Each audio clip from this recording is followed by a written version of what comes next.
Hey guys, it's Chuke here once again from Chuke's Outdoor Adventures. Well, I've really been enjoying doing these bear attack stories and talking with everyone about them.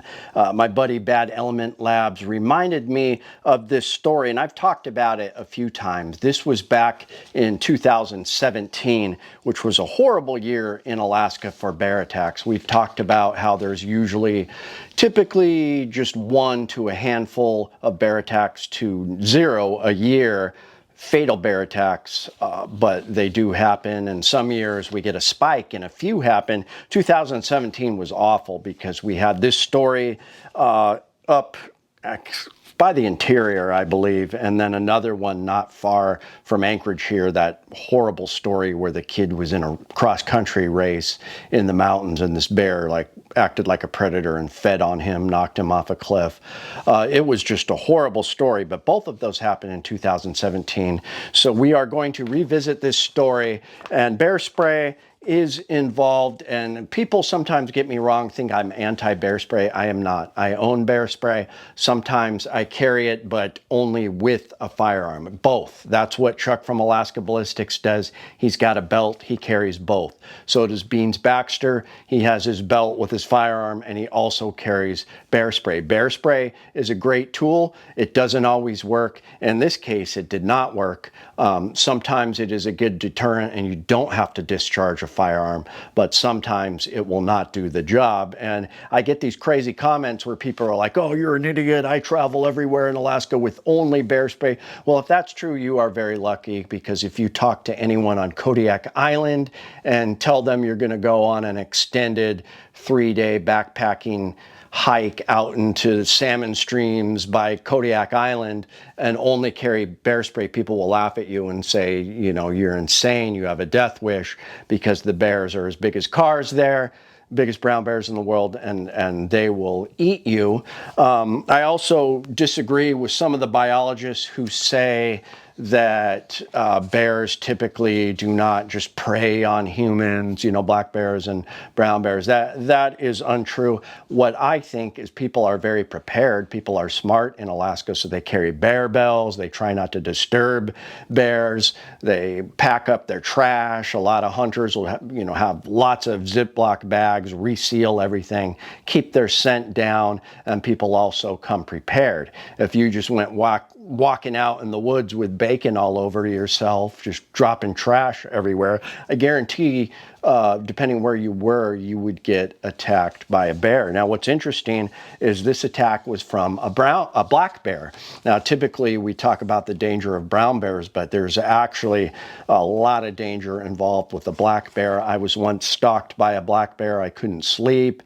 It was starving and it was eating all my food. I would shoot at it and it kept coming back after I had killed my brown bear. It was a nightmare, but I was literally just like in a horror movie, just being stalked by a black bear who wanted to eat my food, and he wanted to eat me. When these bears are hungry, they are not nice, soft, yogi bears. They want to eat you. So this, there was a couple articles I looked up about this, and I do apologize because I was wrong. Initially, when I talked about this story, I had said that the Pogo Mine had not allowed employees to carry firearms, only bear spray. That, according to this, that is not true. They allow firearms, but only if you've been through special training. So you'd have to go through firearm training, and then they would allow it. But I think they realized that they messed up, and nowadays there are dedicated bear guards with shotguns.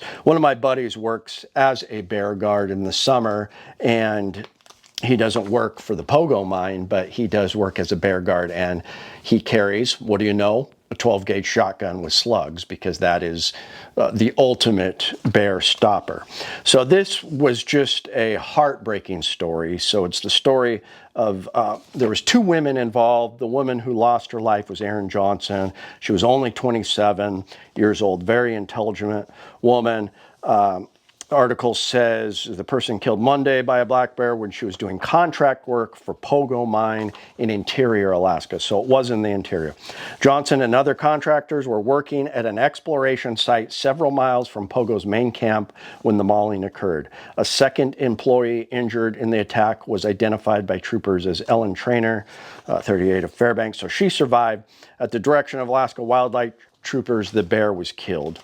So Johnson and Trainer worked for Alaska Biological Research, Inc. Both women are biologists. They were collecting soil samples at the time of the mauling, said ABR President Stephen Murphy. Johnson's death was the second fatal black bear mauling in 2 days. So these killings by black bears upon humans were just 2 days apart. And the other story was the 16-year-old that was killed during a mountain race not far from here by Anchorage. And that, it was interesting because both cases, the bears were acting predatory and wanting to feast upon the humans. In a statement, Johnson's family said she was a lifelong Alaskan, studied at the University of Montana, University of Alaska, Anchorage, married in less than 2 weeks of her death. So just a heartbreaking story. Being outside, exploring remote places with her best friend and husband, and just loved being outside. Beautiful woman, very smart. So I'll go on to read kind of what they printed about the incident. Initial indications, the information we have, are consistent with a predatory attack, Marsh said. Fish and Game Regional Management Coordinator Doreen Parker McNeil said department officials and wildlife troopers are continuing to investigate the mauling. Murphy, the ABR president, said employees told him the fatal mauling involved an extremely aggressive predatory black bear. Now, it's funny because the media and whoever's in charge of bear safety in Alaska will tell you that these attacks are very rare and typically you can just scare off a bear and it's pretty rare. But I don't think it is that rare. I think people come prepared and they scared the bears off with firearms. And if people weren't as prepared, this would happen a lot more. The bear appears to have stalked them, Murphy said. The employees told him it came up from behind them and attacked.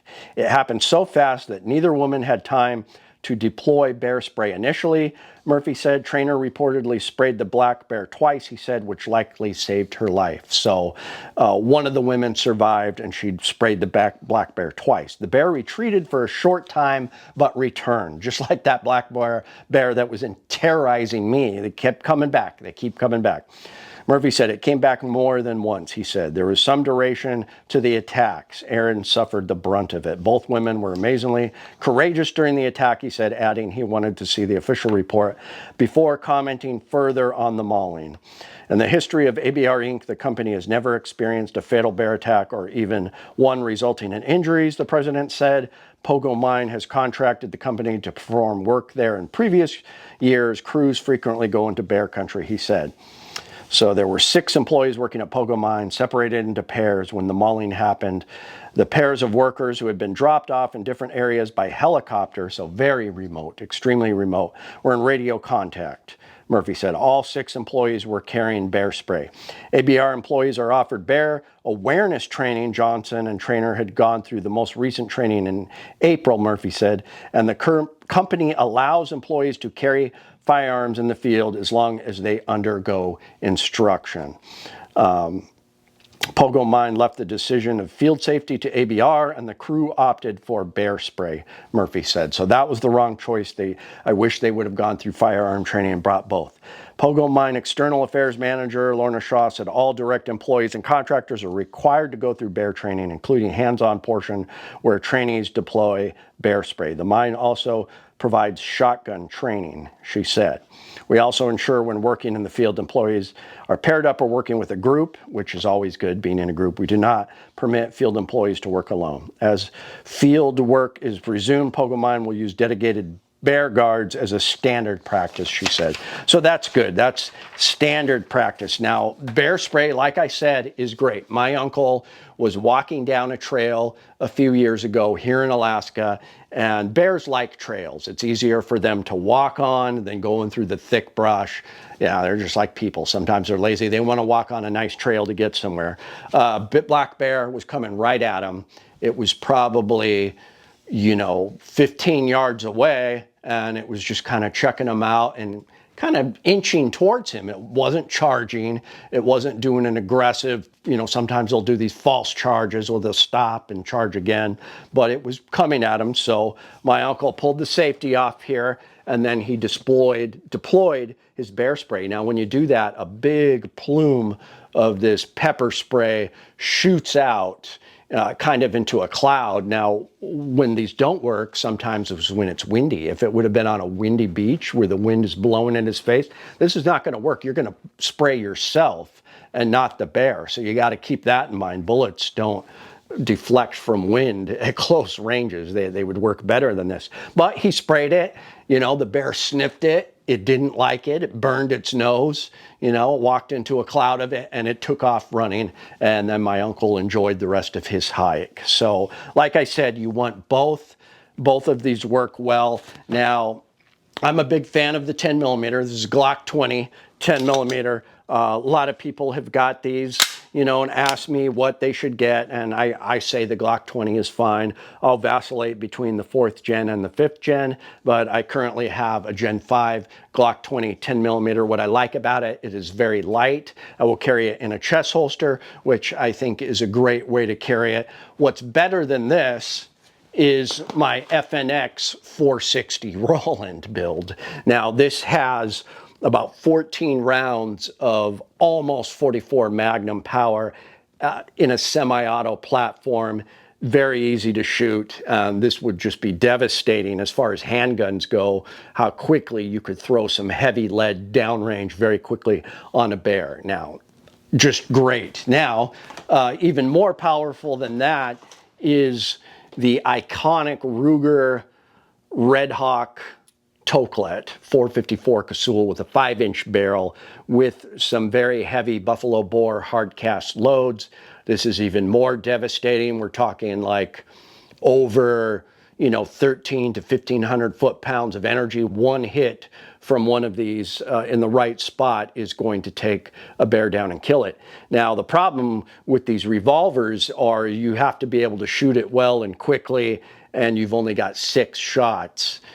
There's a lot of recoil. It's harder to really get fast rounds off. I did read a story where a guy unloaded his revolver, saved his life, and it was just devastating, really high-powered rounds that were painful to shoot, but he said he had so much adrenaline, it was like nothing. He just popped them off, saved his life. What's better than that? 12-gauge shotgun with slugs. You can't beat that. Hunting rifle, a 45-70, but the 12-gauge is king. That is what I suggest. So definitely, if you are planning a backpacking trip, a hiking trip, you're getting dropped off at a cabin, you're gold panning, you're doing a fly fishing trip of a lifetime, definitely bring bear spray. But I do not like this message that's given out by the media, like I did the last time that 72-year-old in Montana killed a bear with his 44 Magnum, or it didn't even say, it just said his handgun. I guessed it was a 44 Magnum. Like underneath it, the official said, well, always carry bear spray into the wild, then there'll be a big article on it, how to protect yourself with bear spray, and they completely avoid firearms. I feel like they don't even want us to own firearms, but they always push the bear spray, which is great, but don't sell false hope. You need to have this and this together. That will save your life. Go in a group, carry bear spray and a firearm. That's all I have to say about it. I hope everybody stays safe out there. Please comment down in the comments if I am completely wrong, and I'll have another video out tomorrow morning with some 10 millimeter Chuke goodness. So thank you for tuning in. It's Chuke, your friend in the field. My name is Chuke. I like to trade my guns just for fun, but now I have none. Oh, look, get shot by a bear, but I don't care. I got a 10 millimeter. Chuke's Outdoor Adventures. Watch you all die every time.